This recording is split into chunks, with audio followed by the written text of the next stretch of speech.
As an entrepreneur, you're constantly managing change. Well, as a leader, especially a leader in a moment of crisis, you have to be highly prepared to adapt and to pivot on a moment's notice because the environment that we were in yesterday is very different than the environment that we're in today, which could be completely different than the environment that we're in tomorrow.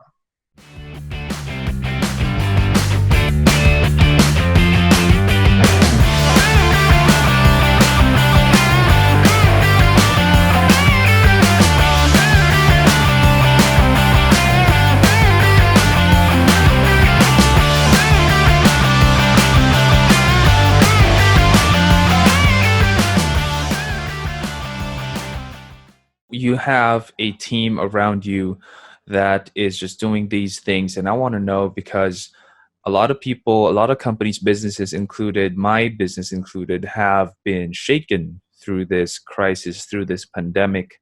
And you have people working with you. I want to know about how you're leading them through this crisis, what has happened, and we want to learn from you. Can you share a little bit about that? Yeah, good question, Sean. And really important question, something that I think everyone is kind of trying to find the right answer to. I think first and foremost, it's really important for any and every leader to show up, to be there, to be accessible, to be available, not to hide, not to duck, not to run, but to make clear that if you need anything, I'm here. If you need anything, we're here. And during this time, that's what people need. That's what your employees need. That's what your customers need. That's what every stakeholder in your organization needs. They want to know that you're going to be there for them. I've been doing a lot of interviews since the coronavirus crisis has hit. And it seems like everyone wants to know, how do we lead during moments of crisis? Before coronavirus struck, my interviews were about entrepreneurship and about leadership and about management, but it wasn't about how do I lead during a crisis. Now that's what everyone wants to talk about. And I've been trying to drill home three main points. I think that leaders, number one, need to be trustworthy. Leaders need to be honest, need to be truthful, need to be transparent. Leaders need to have credibility. Sean, in your organization, when you say something, you need everyone on your team to believe you. You need everyone on your team to know that when you say something, it's truthful. That's really important. Number two, leaders need to be very communicative. Leaders need to be out in front. Like I said before, it's a very easy time to hide under the covers. It's a very easy time to duck and run. But as they say, when the going gets tough, the tough get going. Now is the time for the tough to get going. And number three, leaders need to be flexible. Leaders need to be nimble. Like every entrepreneur, when you're an entrepreneur, one of the first things you learn is the importance of managing change.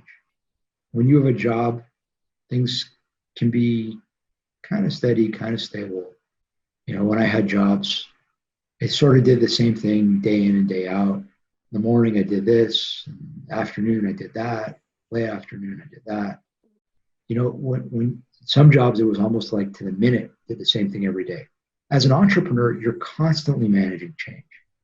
Well, as a leader, especially a leader in a moment of crisis, you have to be highly prepared to adapt and to pivot on a moment's notice because the environment that we were in yesterday is very different than the environment that we're in today, which could be completely different than the environment that we're in tomorrow.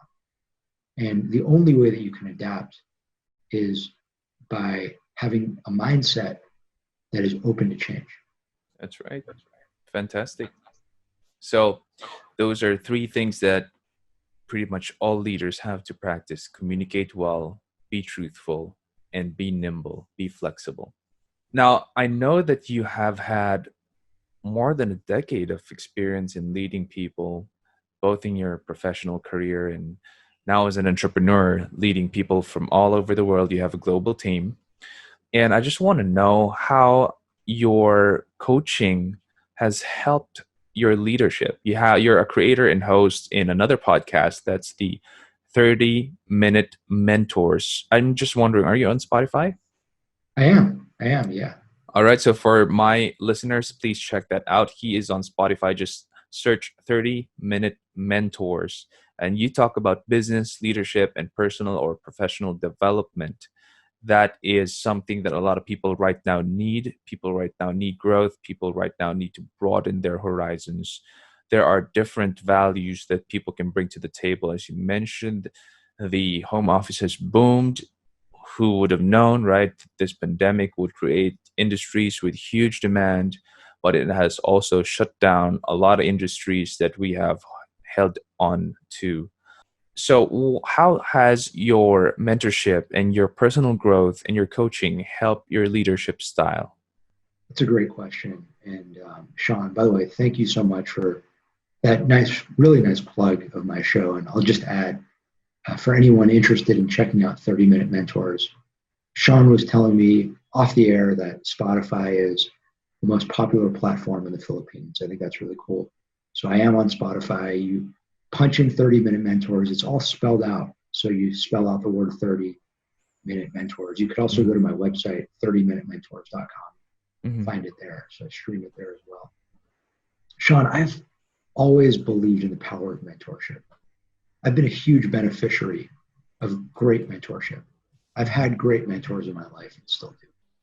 What I also believe in is a concept that I call mini mentors. I've written about it, I speak about it. And what I like to call mini mentors are not necessarily the traditional mentor who you go out to lunch with once a month, who may be a deep relationship in your life, who may have the kind of lasting and powerful impact that you think about on a regular basis. But a mini mentor is someone who you might talk to once, or maybe you talk to them once a year or once every other year. But there's someone who can add enormous value to you in that one interaction. And that's what I try to do through 30-minute mentors. That's what I try to do through my show. I try to bring the best network of mentors possible to listeners, because that's been invaluable to me. That's been invaluable to my success as a leader. I can tell you this, everyone learns differently. Everyone grows differently. Everyone develops differently. Some people learn by picking up 300-page books and blowing through them. That's never been the best way for me to learn. There are lots of books that I've loved reading. I don't know if David Halberstam is popular in the Philippines, but he's my favorite writer of all time. I love Malcolm Gladwell. But my best way of learning has always been to pick up the phone or to meet someone for lunch and to just pick their brain. And that's the style of learning that I'm trying to bring to my audience in 30-minute increments.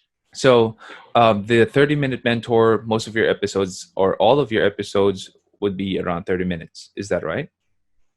I try my best to keep them to 30 minutes. My biggest challenge is the guests who I'm interviewing are literally the most successful people you can think of. Yeah, I could Founders see. and CEOs, yeah. Founders, So, I mean, CEOs, they're all here. Rick Barry, NBA legend, is here. Deloitte Consulting CEO Dan Helfrich is here. You have big names in your show. That's I'm gonna definitely check it out right after this recording. And if you guys are listening, my audience are listening, you should try to check it out, please. You're doing yourself a favor if you tune into his podcast. I appreciate that, Sean. I was just going to say the biggest challenge for me is keeping them to 30 minutes. I want to be, respectful of the platform, because I know that 30 minutes is a time that allows people to really consume content during a commute or during a workout. I feel like it's the right amount of time, but it's a challenge for me, because when you're talking to the CEO of Deloitte Consulting or the CEO of Gold's Gym or to Rick Barry or to a retired four-star admiral. You have so many questions you want to ask them, Yeah, I'm and sure. it could be a challenge keeping it to 30 minutes. But I try my I'm sure. I mean, if it was me, I mean, right now I'm having so much fun just asking you these This questions, is learning great, from Sean. you. I'm loving it. And if it was, yeah, if it was any one of your guests, I'm sure it would take me more than 30 minutes to just get to the heart of the matter. And so I likewise don't want to impose a long time on our interview.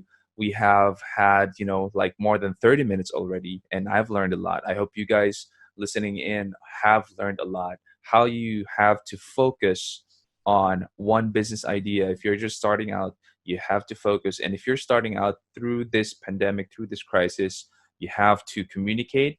You have to be nimble, and you have to be honest and transparent. Always remember that if you have an opportunity to start your business through this crisis, you have to work with people. That's really how it is in the business world, and you have to practice these three things from Adam Mendler. Again, ladies and gentlemen, that's Mr. Adam Mendler, an entrepreneur, a public speaker, a coach and consultant, and someone who accepts his regrets in life, and he has changed his direction in life right now. I hope you learned a lot from that. Adam, thank you so much for guesting in our show. We really appreciate it, and we're better for it.